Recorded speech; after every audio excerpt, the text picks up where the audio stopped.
Buenas tardes, Mario. Gracias por la oportunidad de poder volverte a ver y entrevistarte. Siempre es un placer.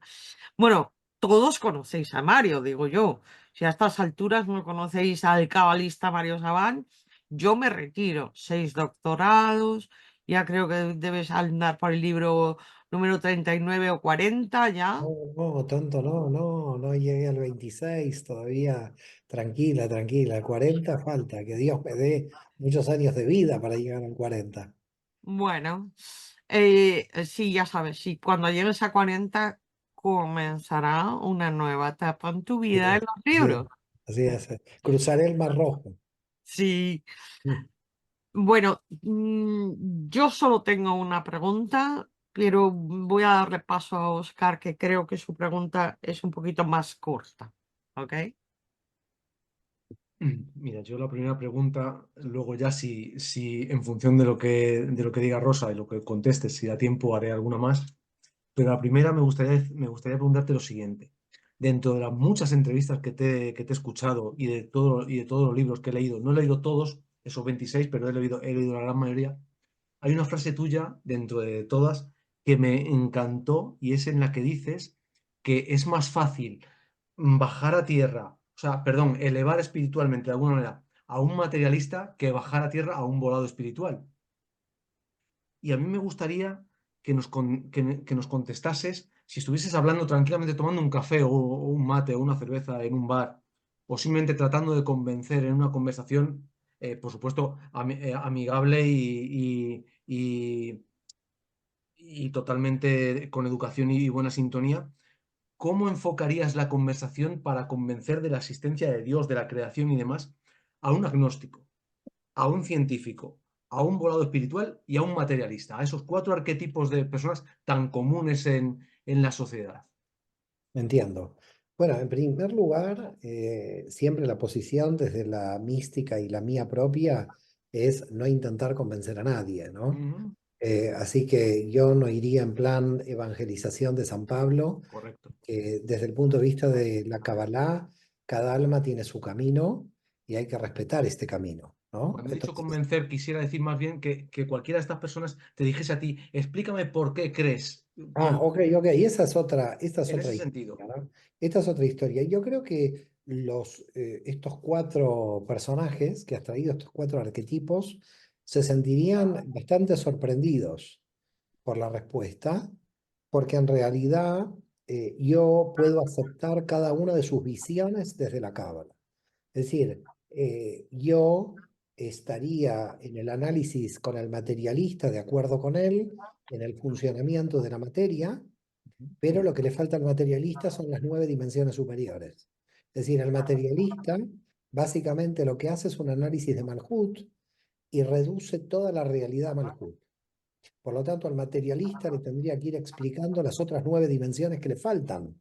Es decir, yo no creo que ninguno de los cuatro que tú hayas planteado sea ignorante. Creo que ven de manera muy parcial la realidad. Con respecto al científico, con el científico habría que ver qué tipo de científico, ¿no? Porque el científico está muy en Biná en general, y lo primero que hay que hacer con un científico es como acercarlo hacia la Jojma. Pero ahí hay muchos científicos que se han acercado al conocimiento intuitivo. Entonces, por eso digo qué tipo de científico es el que se presenta, ¿no? Porque, por ejemplo, el doctor David Chou, que es catedrático de física cuántica de la Universidad de Barcelona, es un hombre que tiene una intuición espiritual también, ¿no? Es decir, que tiene desarrollado lo que se llama la dimensión de Jochma.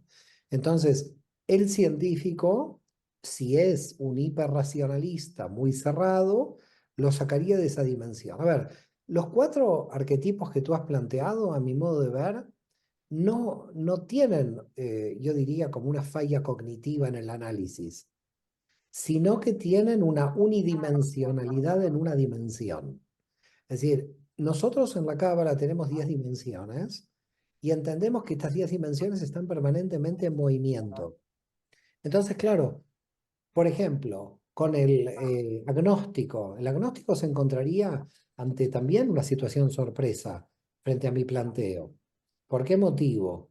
Porque para nosotros el Ein Sof de alguna manera solamente puede ser probado con la anulación del yo, si lo quiero probar, pero no por un tema de creencia, porque es un tema de experiencia. Entonces, desde el punto de vista de la Cábala, nosotros también somos agnósticos, solamente que somos gnósticos en la experiencia. Conocemos por la experiencia y somos agnósticos del conocimiento no experiencial. Entonces, hasta te diría que con el agnóstico nos podemos acercar claramente a sus posiciones, pero sí entendemos y tenemos confianza en una gnosis que nos permite acercarnos y nos permite direccionarnos hacia la Ein Sof. En definitiva, cualquier arquetipo que tú me estás presentando, estos cuatro, más allá de estos cuatro, la clave está en comprender desde qué dimensión lo están viendo, porque en general cada uno de ellos lo ve en una dimensión en particular cerrada. Entonces, es como hablo con un músico y un músico de qué me va a hablar de música. Entonces, es unidimensional. Difícilmente lo puede llevar al arte, difícilmente lo puede llevar a la poesía, a no ser que sea, por supuesto, un músico que también le interese el arte. Pero en general, las personas pecamos, para decirlo de alguna manera, en sentido figurado, de unidimensionalidad. Es decir, tenemos una visión unidimensional de la realidad. Quiere decir que el que ve desde la materia está viendo correctamente, pero lo ve solo desde la materia. Y el problema es que trate de ver desde las 10 dimensiones. Siempre el problema que plantea la Kabbalah es la multidimensionalidad de la realidad. Hay muchos contextos en los que se está operando, digamos, la realidad. Entonces está el terreno emocional, el terreno intelectual, eh, hay muchos terrenos. Entonces, a cada uno de ellos yo les intentaría explicar la multidimensionalidad de la realidad. Y para mí, si tenemos que llegar a la cuestión de Dios, ahí estaríamos hablando para mí de dos cuestiones, o de la percepción divina en el interior de la realidad, o de la percepción de, yo diría, de la dirección hacia la Ein Sof, de la dirección hacia el infinito. A mi modo de ver, lo que causa percepción de la divinidad en esta realidad es la interconexión de energías que hay en lo invisible, es decir, todo lo que nosotros vemos como fragmentos separados dentro de la realidad no están separados, están unidos en forma permanente energéticamente. Unos se van influenciando sobre otros. Es decir, entonces, ¿a qué llamamos o a qué le llamo Dios? A esa interconexión de energías, ¿ok? Dentro de la realidad. Y por otra parte, que es un concepto que en hebreo lo llamamos Shejinah, pero por otra parte, el concepto de la dirección del infinito, de nuestro deseo potencial para ir al infinito, ahí es una experiencia de búsqueda. Entonces, también es curioso que la búsqueda del agnóstico, yo lo puedo transformar lingüísticamente como la misma búsqueda divina. Es decir, nosotros cuando estamos ascendiendo en el canal Tiferet Keter, que es el ascenso hacia el potencial, hacia el máximo potencial del yo, y si podemos seguir subiendo cosmogónicamente, el agnóstico lo ve que nunca alcanzamos un resultado que me permita decir existe Dios. Pero es que ahí es donde yo creo que el agnóstico tiene razón, porque nunca podemos decir existe Dios, porque el infinito no puede ser conceptualizable. Entonces, si el agnóstico quiere conceptualizar a Dios, no lo puede hacer porque no es conceptualizable. Entonces, cuando el agnóstico dice, yo ni creo ni no creo, yo digo ni creo ni no creo, yo experimento. Así que estamos casi, te diría, en coordenadas parecidas. Con respecto al agnóstico, estamos en coordenadas muy parecidas. Yo creo que el resultado es que el agnóstico tiene una desconfianza en llegar a un resultado concreto que le dé respuesta, y nosotros tenemos confianza que aunque no vamos a llegar a un resultado, estamos en una buena dirección. Así que también con el agnosticismo tenemos dudas de llegar a un resultado, porque tampoco llegamos a ningún resultado. La mística no es un llegar a un resultado, es llegar a un estado de experiencia, no a un resultado. Entonces, cuando alguien quiere buscar un resultado de conocimiento, se vuelve agnóstico. Y en la Cábala nos volvemos agnósticos también. El camino, yo lo escribí en su momento en una nota a pie de página en el libro Sot 22, que nosotros en la Cábala lo que hacemos es oscilar entre la gnosis y el agnosticismo. Es decir, nosotros oscilamos entre hemos atrapado algo de conocimiento, pero tenemos que volver a ser agnósticos porque todavía nos falta conocimiento. Bueno, sería muy interesante, claro, los que tuvimos la experiencia de Dios, que es como un regalo, ¿sí? Pues claro, el tema es que yo no creo. O sea, cuando a mí me dicen, ¿tú tienes fe? No, yo digo, no, yo no creo, yo tengo confianza en que Dios existe porque he tenido la experiencia y cuando te quemas la mano, nadie te puede decir que no te la has quemado. No le puedes convencer a nadie de que hay dolor ahí, de que pasó, pero nadie te va a convencer de que no te quemaste. ¿Mm? Y en ese sentido sí estoy de acuerdo contigo en que hay un punto con los agnósticos, ¿no? Hay un punto fuerte con los agnósticos. Bueno, te voy a sacar el gran tema, ¿no? Y es que me gustaría que nos hablases sobre las 12 raíces de las almas. Y hay un montón de preguntas. ¿Mm? ¿Tiene cada una de estas raíces características propias? Así es. Bueno, tenemos que partir antes de hablar de las raíces, ¿qué las causó a las raíces? Es decir, ¿cómo nacieron estas raíces? Porque si no sabemos la causa, difícilmente vamos a comprender qué desarrollo tienen, ¿no? Esto con respecto a las raíces de las almas, para que la persona lo pueda entender muy rápido, es la raíz del color rojo. Bueno, que sepa que la raíz del color rojo es la misma raíz que el color verde y la misma raíz que el color azul, que es la luz. Entonces, para que entiendan que esas raíces se diferencian por la ocupación espacial en el universo. Ujú, A ver, yo quiero que quede claro esto porque me parece que es muy importante de que se entienda que cuando algo ocupa un espacio en el universo, ese espacio define la forma. Es decir, cuando el agua entra en una botella o el agua entra dentro de un vaso, la forma del agua se la da el vaso o la forma del agua se la da la botella. Por lo tanto, el espacio-tiempo y sobre todo el espacio es el que da forma a algo. Cuando la energía divina ocupa un espacio dentro del espacio, valga la redundancia, aparece una sustancia que se ve como diferente de las demás, pero que no es diferente en esencia. Por eso puse la idea de la luz con los colores, para que se pueda ujú, comprender de que todo es la luz de raíz exactamente la misma. Cuando entra en el universo, en ese universo tiene que ocupar un espacio. Quiere decir que en Valencia lo ocupas tú, otro lo ocupa en Estados Unidos, el otro lo ocupa en Buenos Aires, cada uno en un espacio. ¿Cómo piensa una persona en Buenos Aires? Seguramente diferente de cómo piensa en Valencia. Seguramente una persona piensa en Moscú también diferente de cómo la piensa en Londres.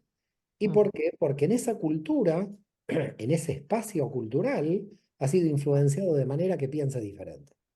ujú, Si tú, en vez de haber nacido en Valencia, hubieras nacido en Rusia, probablemente tu pensamiento sería prácticamente el ruso, porque el espacio te condiciona. Bueno, he puesto este ejemplo para que también la gente entienda también rápidamente de que el espacio condicionó la forma en que se manifiesta la luz, la forma en que se manifiesta la energía. Es la misma energía, solamente que está ocupando un espacio diferente. Estos 12 energías, de las que en la Cábala hablamos de 12 raíces del alma, provienen de la partición de 6 líneas que aparecieron en el universo inferior. Esas 6 líneas, que nosotros las denominamos las 6 dimensiones inferiores del árbol de la vida y que se corresponden con los 6 días de la semana. Esas 6 líneas, como pasan por un punto central del universo, se transforman en 12. Es ujú, decir, que si tú pones una línea, ya son dos, porque hay un punto en medio. Otra línea son dos, porque hay otro punto en medio. Quiere decir que si tú pones las 6 líneas con un punto en medio, se están transformando claramente en 12. ujú, Esas 12 líneas parten el universo, de manera que en cada región del universo hay una energía diferente. De Ujú. estas energías empiezan a influenciar sobre cada sector del universo, ¿ok? Pero además se empiezan a entremezclar, es decir, se empiezan las energías como a fractalizarse, porque cada una tiene a todas, porque además cada una tiene a todas, porque están fractalizadas. Pero además de esto, van ocupando como una energía en este espacio.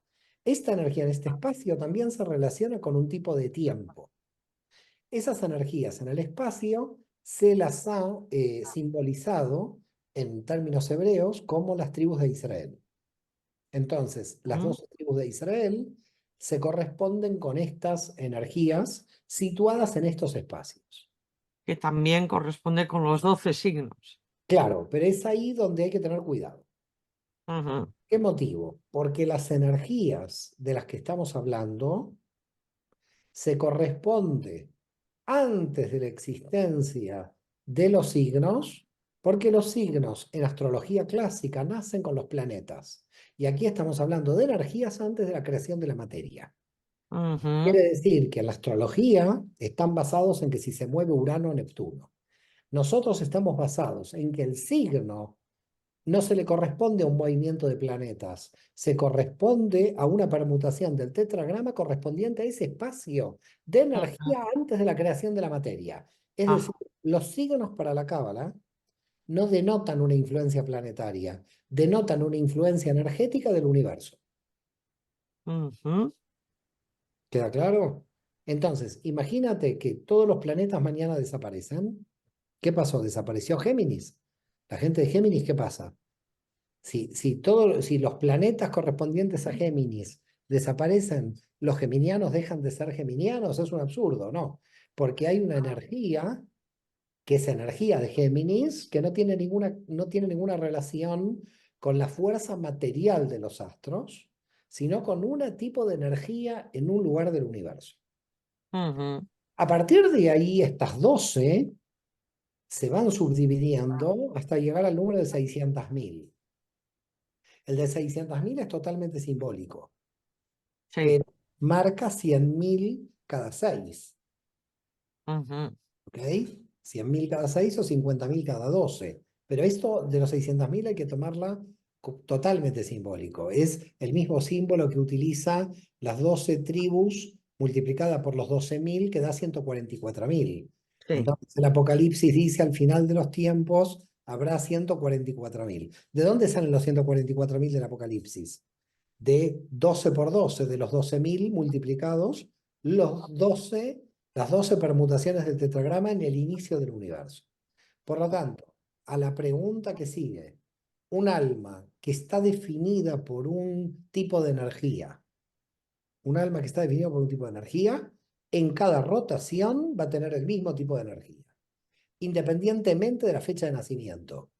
Porque Ujú. la fecha de nacimiento me Ujú. da la cuestión astrológica, me Ujú. da la cuestión energética. Por eso acá hay como dos tipos de astrología, la clásica y la de mística. Ajá. Sí, sí, sí. Muy, muy, muy de acuerdo. Sí, porque, bueno, yo te comentaba, porque lo habíamos conversado, el que me llamaba muchísimo la atención que las raíces de las almas eh, mm, se corresponden con que en los seres humanos hay 12 tipos o 12 colores de aura, en el sentido de aura externa, lo que es el aura extendida, la que ocupa todo, bueno, el equivalente a la extensión de nuestros brazos, y que este tipo, este color, ah, lleva asociado una serie de aspectos positivos y unos, digamos, no tan positivos, ¿m? Que podrían volver clipot, ¿m? Y que cada uno de esos colores tiene asociado una serie de aspectos. El aura verde, por ejemplo, tiene facilidad para la sanación. Bueno, también tendrá facilidad pues, para la agricultura o para hacer ah, reverdecer, por decirlo de alguna manera, cualquier cosa, ¿sí? Que Fíjate, toque. fíjate Fíjate, perdón que te interrumpa, pero fíjate lo que es el Feng Shui, Ujú, tan famoso, ¿no? Que viene de Oriente. Y esto básicamente tiene que ver también con la Kabbalah. En el momento en que tú estás poniendo un tipo de color en tu vestimenta o en tu casa, estás de alguna manera decidiendo qué tipo de energía es la que se tiene que desarrollar ahí. ujú, Entonces, el tema de la elección de los colores, hay gente que, por ejemplo, tiene un color favorito. El color favorito es muy interesante porque no es un tema totalmente aleatorio que tiene que ver con una superstición. Tiene que ver con una relación energética con ese color. Es más, a veces el color en la vida de la persona cambia. A veces cambia el color porque cambia de etapa. Y sabemos claramente, y esto está estudiado en teoría de los colores, que cuando alguien, por ejemplo, quiere conseguir trabajo, si se viste de verde o si se viste de rojo, es difícil que lo consiga, pero si se viste de azul, no, porque el azul trae seriedad y trae relación con la materia. ujú, Entonces, desde el punto de vista de los cabalistas cuando visualizaban el tetragramatón, como hacía Bulafia, en un color determinado, estaban pidiendo que esa energía baje, estaban como activando, en cierto modo, neuronalmente esa energía a partir de la ujú. contemplación del color. Y claro, me llamaba mucho la atención que, digo, por fuerza, en mi opinión, las raíces de las almas tenían que tener unas características en función de qué desarrollo del tetragrama fuera de estos 12 desarrollos, que tiene que ver con esto que hablaba, que yo te comentaba del color de las auras. Es muy, muy curioso y muy divertido, porque también esto nos marca un poco ticún o propósito, orientación profesional, etcétera. Y bueno,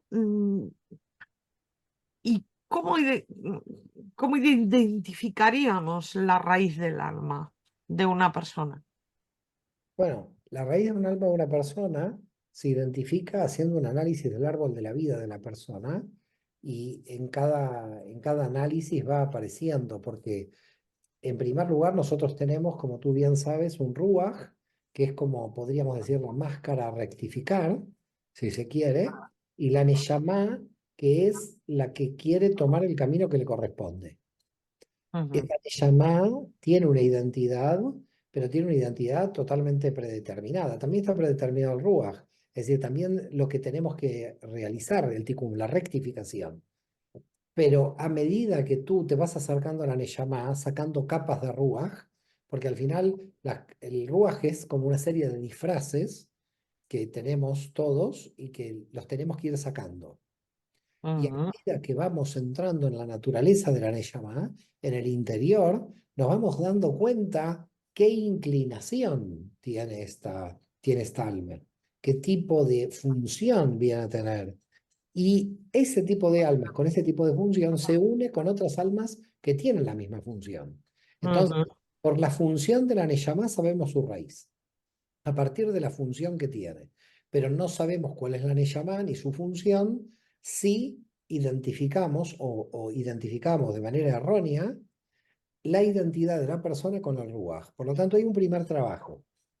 El primer trabajo es diferenciar el Ruaj que me causa dolor de la Neyamá que quiere ser honesta y se quiere liberar.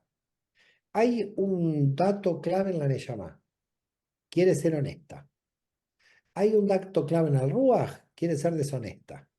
La pregunta es cómo la deshonestidad del Ruach puede a veces vencer a la Neyamá en poder salir a la honestidad. Es decir, porque la deshonestidad para el Ruach tiene un valor.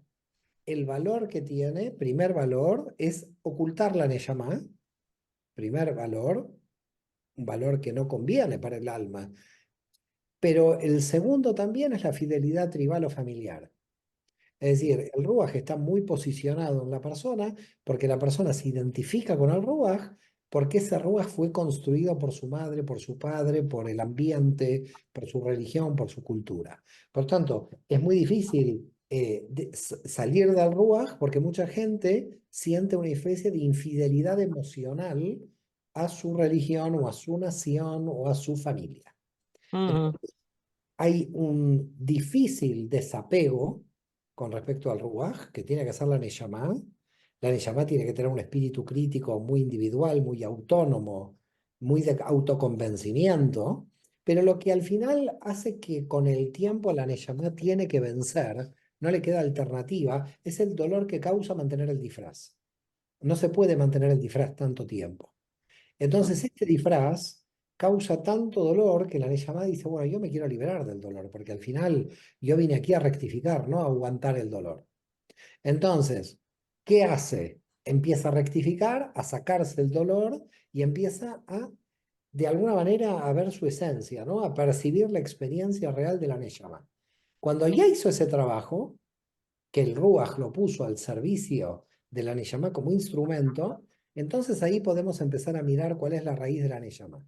Hasta que no se llega a ese punto, es muy difícil saber cuál es la raíz de tu alma, mientras todos los disfraces estén tan operativos y tan reprimiendo a la Neyamá. Bueno, yo lo que observo es que a las personas cuando estás hablando, digamos, de cuál es el tikkun o propósito, el tikkun nefesh, o el propósito que tienen, uf, hay personas que no les gusta nada, ¿eh? Por lo que dice Mario, Porque claro. claro, claro, es el disfraz, es la rectificación que tiene que hacer, menudo trabajito tengo. Y hay quien dice, no, no, no, yo esto ya lo tengo arreglado. Y tú dices, bueno, ya entró la persona en negación, ¿no? Claro, claro, porque la persona básicamente tiene una serie de sistemas donde la mente nos convence de algo que es muy peligroso, donde el statu quo es más beneficioso que encontrar sorpresivamente aspectos de mi personalidad que no conozco.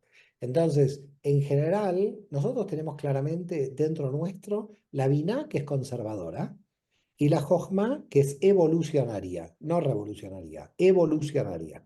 Digo evolucionaria porque revolucionaria sería tirar abajo la Binah, y eso no quiere la Jochma.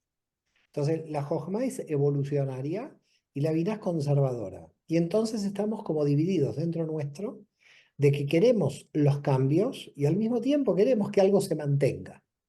Mm, No, claro, no que todo en cambie. la Jomá está la tríada de la innovación, Por eso digo, por eso en digo, la Binah la tríada de la conservación, claro. así es, pero por eso digo que en nosotros está el partido conservador y el partido evolucionario. Ahora, cuando hay gente muy conservadora que no quiere ninguna evolución, es porque indudablemente tiene miedo a lo que va a aparecer. Ahora, por naturaleza, las energías que se desatan para rebelarse no se pueden frenar, porque en realidad la naturaleza no la puede frenar. Entonces, ¿qué es lo que sucede? Alguien que se mantiene en un statu quo, a pesar de que mentalmente quiera mantenerse en el statu quo, con el tiempo no podrá, porque la fuerza de la Neyamá es tan grande en su deseo de evolución que va a enfrentar al statu quo ¿con qué? Con dolor. Ese dolor puede tomarlo la biná y crear una enfermedad interior a nivel corporal, o rectificar, entonces no crea dolor, sino que hace el trabajo de evolución del nivel de conciencia. Y si no puede rectificar y tampoco se lo puede comer, entonces se vuelve agresivo con el exterior, que es la persona altamente conflictiva. El conflictivo no se enferma, pues se enferman los demás. La ventaja de ser alguien conflictivo es que se descarga todo el conflicto hacia afuera y la persona está tan tranquila. Y los que se enferman son los que están alrededor. El que no es conflictivo, pero tampoco puede rectificar, se enferma. Mm. Claro, para no enfermarse ni para ser conflictivo con el exterior hay que trabajar y rectificar, porque si no, o te hieres a ti mismo o hieres al otro. Pero de alguna manera, en algún lugar esa energía se tiene que situar. Entonces, claro, la Neyamá te enfrenta ante el problema. ¿Vas a ser conflictivo? ¿Vas a enfermar o vas a rectificar? Entonces no te mantiene en el statu quo. Te saca del statu quo, no puedes al final.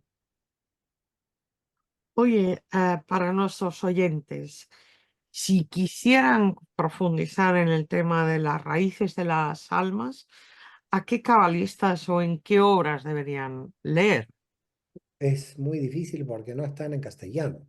Mm, A ver, Jaime Vital tiene, pero hay otro que se llama Agassi, que es un intérprete de Jaime Vital, que fue un gran cabalista de Irak, de Bagdad, pero aún todavía no está traducido. vale, bueno, pues creo que le toca a Oscar. Hola, Oscar. Mira, te voy a hacer una pregunta. Hay dentro de muchos versículos relacionados con el tema, hay en la Torá uno muy específico sobre el libre albedrío, que está en el libro de Deuteronomio, en Devarim, 14:26 concretamente. Te lo leo textualmente. Dime. Dice, puedes gastar el dinero en todo lo que desee tu alma, está diciendo el jefe, Sí. en ganado, en ovejas, en vino nuevo o en vino añejo, o en cualquier cosa que ansíe tu alma. Lo comerás allí ante el Eterno, tu Dios, y te alegrarás tú y tu casa. Es decir, aquí eso de puedes gastar tu dinero en todo lo que desee tu alma, claramente es una mano abierta hacia el libre albedrío. Es una posibilidad bastante amplia, da un margen de maniobra sobre el libre albedrío. Ahora, la pregunta mía es para todos nuestros oyentes y para nosotros, por supuesto, para Rosa y para mí, para seguir aprendiendo, es ¿cuál es tu postura, tu visión de cuál es la mejor manera de iluminar a nivel espiritual, metafísico, energético, ese gastar el dinero, en qué gastar el dinero, cómo gastarlo, cómo disfrutarlo, es decir, cómo usar ese dinero, eso en todo lo que ansíe tu alma? ¿Cuál es tu opinión sobre ello? Mira, mientras estabas comentando esto, recuerdo una parte de la liturgia del Shabbat, donde nosotros abrimos las manos y decimos un salmo. Te lo voy a decir en hebreo, después les hago la traducción, que se dice Poteach et yadeja umatzvia lechol chai ratzon. Y dice, abre tus manos, Poteach et yadeja umatzvia, y me traigas todo lo que tu voluntad quiere. Es una cosa como curiosa, ¿no? Es una cosa como curiosa. ¿Por qué? Porque la cuestión es luego tener muy claro que lo que uno va a recibir es instrumento. Es decir, uno de los problemas que tiene la Binah y que tenemos todos justamente metidos en ese bucle mental es creer que no somos instrumentos y no somos fines en sí mismos. Eso es el problema del egoísmo. El egoísmo acumula porque cree que uno es el que tiene que tener como el último resultado. El tema de los instrumentos, llámese dinero, llámese lo que Dios te envía, salud, todo. Todo es instrumental. Cuidado, aquí hay que agregar algo más radical. Uno también es instrumental. Uno también es un instrumento al servicio de. Todos somos instrumentos. Cuando uno entra en la cuestión de entender que son instrumentos al servicio de, porque yo no me compro el libro para mostrarlo en la biblioteca, me lo compro porque lo voy a leer, es un instrumento para mi crecimiento. Entonces, si yo voy a tener dinero para comprarme un libro y ese libro me va a dar un crecimiento, quiere decir que el dinero es un instrumento, el libro es un instrumento y el fin es mi crecimiento. Entonces, cuando todos los recursos van hacia ese crecimiento de conciencia, los recursos son para generosidad y para beneficio del alma, porque de alguna manera son recursos que lo que están haciendo es ayudarte a crecer. Es decir, si a mí me dicen que hay un manuscrito en Moscú que sería interesante de Cábala y yo puedo pagarme el pasaje para ir a buscarlo, es que ese dinero me sirve para ir a buscar ese manuscrito que entiendo que nos va a hacer crecer. En definitiva, las posibilidades económicas o el dinero en sí mismo no pueden ser demonizados porque son un instrumento al servicio de algo. Siempre el problema es cuando caemos en la idolatría, que la idolatría es lo que nos impide, como un velo, como una clipá, poder ver más allá y no transformar las cosas en instrumentos. Si uno, en vez de vivir de manera de solamente recibir, vive como instrumento, entonces recibe para dar. Cuando tú recibes para dar, estás viviendo como un instrumento, porque el instrumento es como el cable que lleva la electricidad. El cable no tiene función en sí misma. Lo que quiere el cable es que la electricidad llegue a su destino. Entonces, ¿cuál es la función del cable? La función del cable no es mantener la electricidad y que no lleve nunca la bombilla. No, no quiero que llegue a la bombilla, me quedo con toda la electricidad en el cable. Quiere decir que estaríamos siempre a oscuras si nunca llega la electricidad a la bombilla. Pero el cable le tiene que dar a la bombilla porque la función del cable es instrumental. Y la bombilla, lo mismo, es instrumento para que yo pueda ver. En definitiva, eh, desde un punto de vista energético, podríamos decir que si nosotros tuviéramos conciencia que todo lo que poseemos, llámese cuerpo, llámese sujetos, llámese objetos, llámese la cultura entera, en general, con las luces y las sombras que tiene, que debería estar al servicio de nuestro crecimiento, esta humanidad cambiaría en pocos segundos, porque estaríamos todos los instrumentos al servicio. Pero no, ¿qué hacemos con los instrumentos? Gastamos el dinero en armas. El instrumento de la lengua, en vez de bendecir, lo utilizamos para maldecir. Entonces, cuidado. Cuidado con los instrumentos, porque el problema es cómo los ponemos en funcionamiento. Con lo cual, estamos preparados para recibir, pero luego tenemos que saber cómo dar, cómo utilizar, qué función tiene los instrumentos que vamos a tener a nuestra disposición.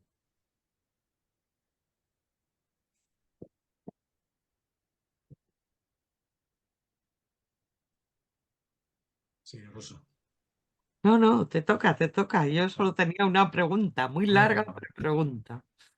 Mira, otra cosa que me gustaría que nos explicases y al resto de la gente es, vamos a llamarlo así, los canales de sustento del jefe respecto a, en este caso, a las personas. No vamos a hablar del resto de la creación. Es decir, esas cosas tan obvias de que ves un vagabundo por la calle, por ejemplo, con un pelo impresionante y ves a Jeff Bezos, que es la segunda o tercera fortuna del mundo, que está más calvo que una bombilla, o esos niños de África que a lo mejor no tienen para comer, pero tienen una dentadura perfecta y en Occidente te tienes que gastar muchas personas con unos buenos ingresos económicos 5 y 6 mil euros para arreglarse la boca y luego un mantenimiento de 1.000 o 2.000 euros o dólares anuales para tener esa boca que el niño africano tiene, le viene de serie, vamos a decir así. Esos canales para el amor, la salud, la salud, por ejemplo, de Steve Jobs, que con 56 años, siendo una de las personas más ricas e influyentes del mundo, sufre un cáncer de páncreas fulminante y se va. Es cómo se deriva el sustento para las personas en tanto físico, económico, mental, emocional. ¿Cómo crees tú que el jefe mueve los hilos para que a cada uno le llegue lo que le tiene que llegar y luego que lo ilumine como lo pueda iluminar? Mira, yo te voy a contar, te voy a expresar una enseñanza que hay en la Cábala que dice, el rico es probado en su riqueza y el pobre en su pobreza. Ujú, correcto. Y es más, después Jaime Vital extrae de esta enseñanza y dice, cuidado con el pobre que tiene que comportarse para poder acceder a la riqueza y cuidado con el rico que se tiene que comportar porque en algún momento puede reencarnar en la pobreza. Es decir, que cualquiera puede estar en cualquier situación, en cualquier momento, en su rotación. ¿Estamos de acuerdo? Ujú. De todas maneras, si tú tocas la cuestión de la pobreza, yo creo que ahí hay una gran ignorancia de nuestra parte en cuanto a dónde ponemos la energía. Pobreza económica, al menos. Sí, sí, sí, de donde nosotros ponemos la energía, porque con los recursos que hoy tiene la humanidad, la pobreza desaparecería mañana. Entonces, la gran pregunta es qué es lo que pasa ahí. Y lo que pasa ahí queda claro de que tenemos una ignorancia muy grande en la distribución de la energía. Es decir, la energía la ponemos un año en armas, gastando no sé cuántos miles y miles de millones de euros y dólares, cuando eso, en menos de un año, arreglaría las condiciones prácticamente de toda la humanidad. Quiere decir que en el momento en que hay una serie de sujetos que deciden llevar los impuestos a las armas, impuestos que cada uno de nosotros tiene que pagar, y ninguno de nosotros le puede reclamar a estos sujetos que a las armas no vayan, esto tenemos un problema grave. Hasta que en un momento la humanidad no eleve el nivel de conciencia exigiendo de que no vaya a armas el dinero de los contribuyentes, estamos ante un problema muy grave. Y eso a nivel mundial, no tiene que ver con la izquierda ni la derecha, porque ya ves que países de derecha y países de izquierda todos invierten en armas. Entonces no es un tema ideológico, es un tema de conciencia espiritual.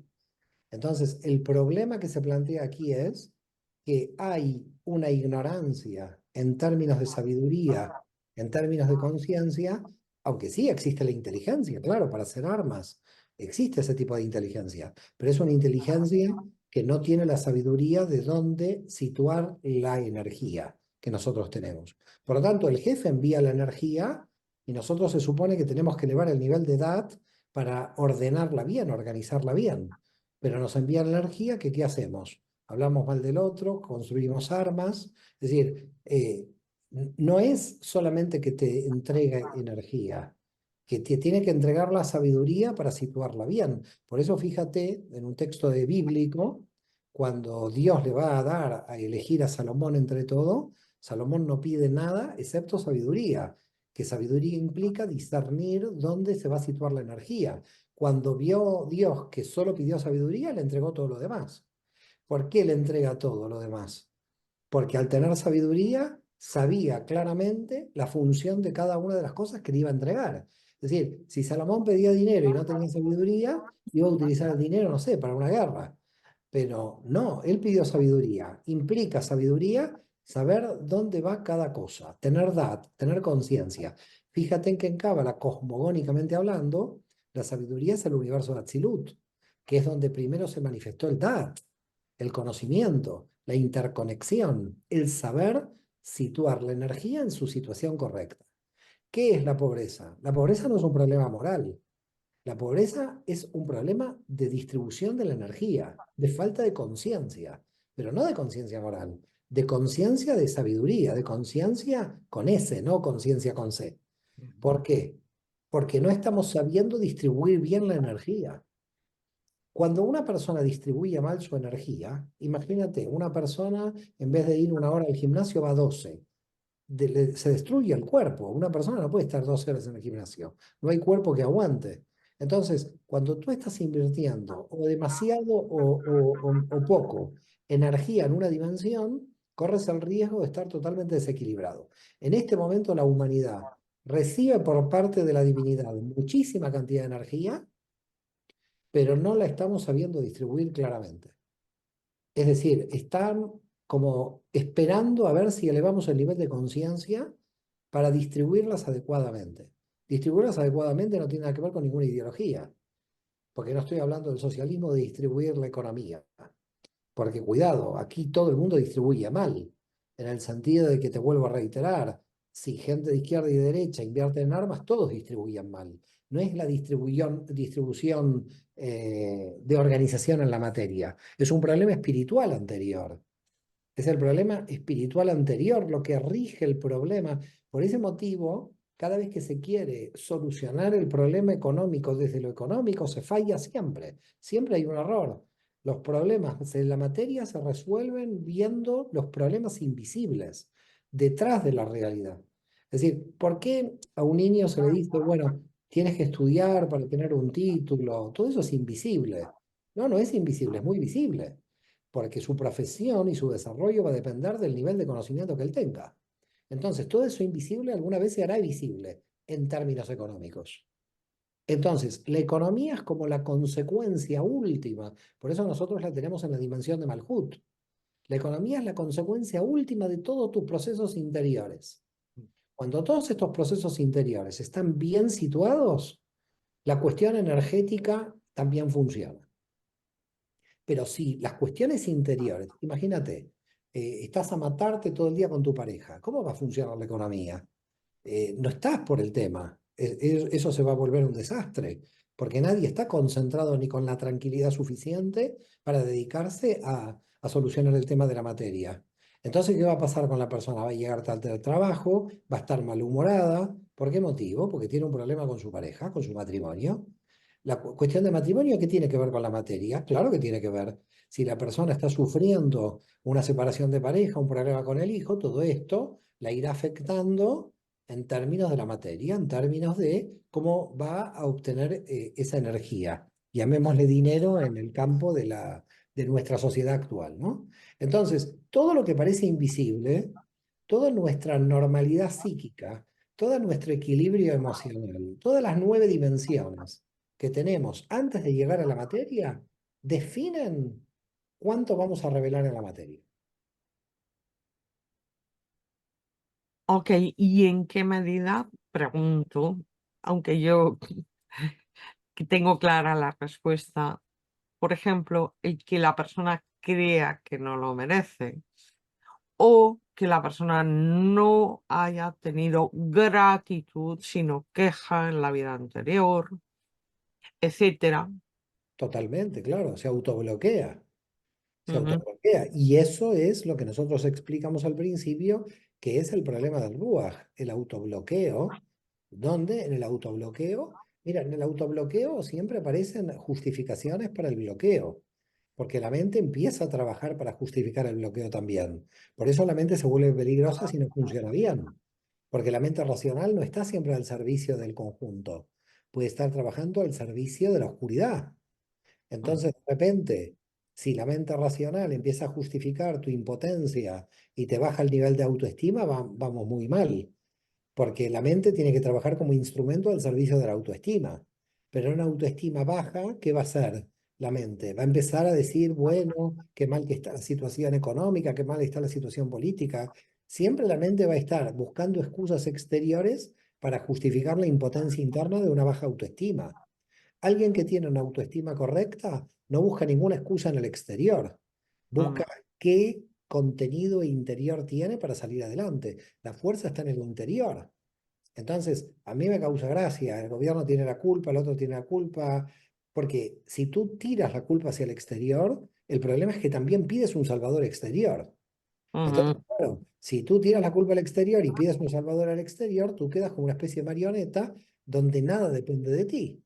Es decir, no tienes ninguna fuerza, es un pan de la vergüenza caminando, porque todo tiene que ver con el exterior y además siempre el exterior, misteriosamente, justifica cualquier situación de impotencia que tú tengas. No, y además es una ausencia de autorresponsabilidad como la copa de un pino. Claro, pero porque hay que justificar la autofrustración. Ujú, ¿Cómo se justifica la autofrustración de la baja autoestima? Tienes que desplazar la responsabilidad, porque si no desplazas la responsabilidad, ¿cómo te haces responsable? No, no. Para anular tu responsabilidad tienes que desplazarla hacia afuera. Bueno, y lo de la distribución, yo he recordado cuando hablabas algo que yo hago cada día cuando tengo la buena costumbre, para mí buena costumbre, de bendecir antes de comer. ¿M? Qué bueno. Me siento agradecida del hecho de poder comer. Claro No que solo por el hecho de poder comer, sino por mil cosas que hay para agradecer, que hay muchísimas, desde el aire que respiras hasta el hecho de que puedas caminar, así es. tengas salud, mil cosas, Sí, es ¿no? así es. Ah, Yo no quiero ser autorreferencial, pero también y con Marisa lo hacemos permanentemente. Gracias por esto, gracias por lo otro, gracias. Gracias por todo lo que no tengo, por lo que tengo y por todo lo que no tengo, pero siempre agradeciendo. El agradecimiento constante que de alguna manera te pone en una situación de valorar tu propia existencia, ¿no? También, porque al final es valorar la vida. Es ujú, estar, para mí cada bendición es una inyección de sentido, ujú. una inyección de sentido. No es solamente valorar un objeto o una relación a un sujeto, sino darle sentido a todo. Y en esta bendición que hago, que es muy peculiar mía, o sea, no salió de ningún libro, al final de la bendición digo, Señor, dales pan a los que tienen hambre y hambre a los que tienen pan. Y no me estoy refiriendo solo al pan físico, sino a cualquier clase de pan. ¿M? Correcto. Porque lo que observo desde muy chica es esta incorrecta distribución que hay. Es decir, los maltusianistas piensan que el mundo ya se acabará, ¿sí? Porque no vamos a tener suficiente, ¿sí? y en realidad lo que ocurre es una incorrecta distribución de lo que sí tenemos, no ya de lo que podamos producir, sino de lo que tenemos, ¿sí? No, no, y además también te digo, no es un tema de producción, no es un tema económico, es la ayuda al prójimo, los consejos, es salir de la oscuridad de cualquier modo, acompañar a alguien en una situación, el dar el tiempo personal, porque no es solamente una cuestión económica, es dar el tiempo para tu prójimo en un conflicto, en un problema. Es decir, lo que nos está faltando en el fondo es lo que venimos repitiendo hace 5.000 años, que es el amor al prójimo, y que por motivos egoístas desaparece, pero muchísima cantidad de veces. Imagínate la cantidad de veces que lo vamos repitiendo.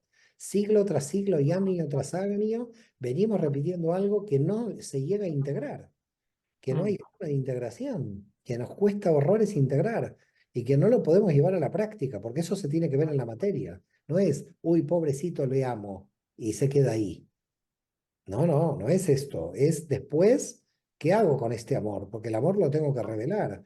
Y es ahí para mí la función mesiánica de la cábala, porque no es una función mística. He cambiado en mi interior y mis acciones en el exterior no cambian. No, no. He cambiado en mi interior y mis acciones en el exterior también tienen que cambiar. En realidad la distribución del tiempo, del dinero, vamos a decir recursos, de las posesiones y de los afectos es algo que se aprende, digamos, de la línea femenina, de la mamá, puede ser la abuela, la tía, una figura femenina importante entre los o sea, el momento del nacimiento y los 7 años, ¿sí?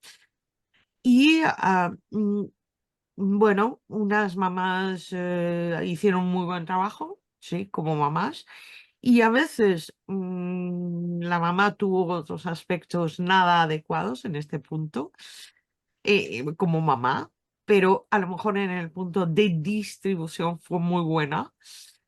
Y claro, el tema es que yo observo con mucha frecuencia, esto se ve en el aura de las personas, y observo con mucha frecuencia en qué medida la mitad de la humanidad, más o menos, está tiene, adolece de un equilibrio en este saber distribuir. ¿No? Sí, lo que estamos asistiendo es a un cambio de paradigma del cual todavía nosotros no somos totalmente conscientes y donde a nivel mundial cada vez los movimientos espirituales están creciendo. Yo siento que el siglo XXI es muy parecido al siglo I, con la diferencia que si el siglo I terminó en el 4 con la cristianización del Imperio Romano, el siglo XXI va a terminar más rápido con la espiritualización del mundo. Ujú. Me parece que va a ser un poquito más diferente porque engloba, por la tecnología, va a englobar a toda la humanidad. En su época ese cambio solamente produjo el cambio de un imperio geográficamente delimitado dentro del mundo.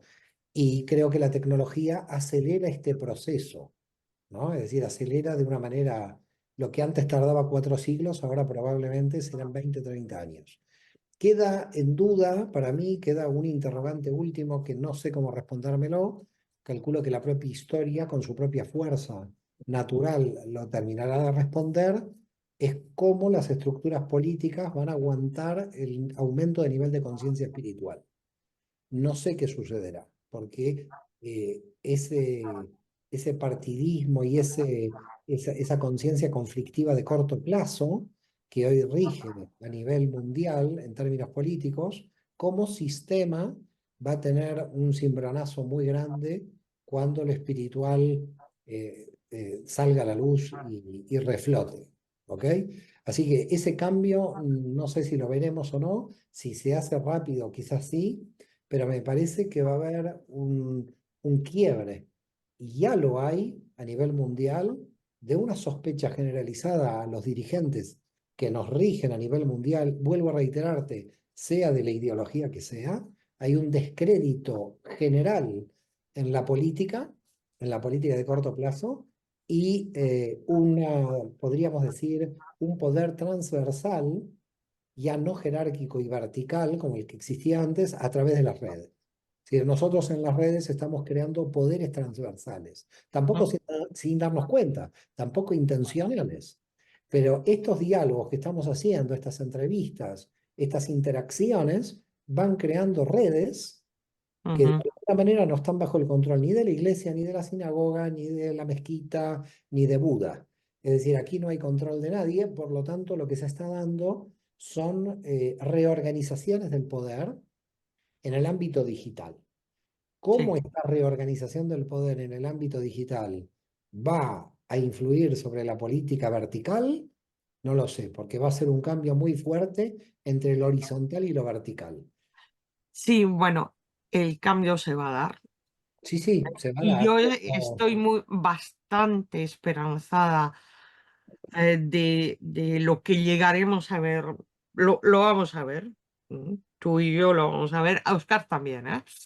Eh, mm, Hay todavía algunos obstáculos que debemos sortear, pero estos obstáculos los sortearemos, o sea, posibles dificultades que pueden surgir.